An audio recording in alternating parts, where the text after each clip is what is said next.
सुन सुन सुन, तू क्यों नहीं आया था थर्सडे को? Food poisoning. Very good. और तू क्यों नहीं आई थी थर्सडे को? फैमिली इमरजेंसी, याद रखना, कंफ्यूज मत होना, ठीक है? निस्मान, हम सब लोग आज बुलडॉग जा रहे हैं, तुम लोग चलोगे ना?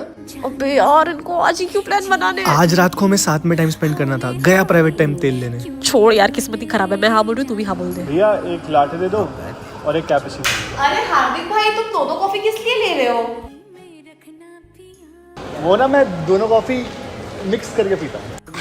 कॉफी पी रहे हो या चाय? हार्दिक, निस्मान आज ऑफिस क्यों नहीं आई? मुझे कैसे पता होगा यार? निस्मन का है अंदर आ। निस्मन क्यों नहीं आई आज?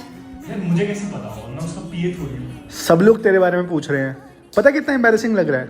मैंने तो बोल दिया मैं तेरा पीए थोड़ी हूँ। पिए नहीं, पर मेरा पिया तो है ना। सुनो, तुम लोग का कुछ चल रहा है क्या?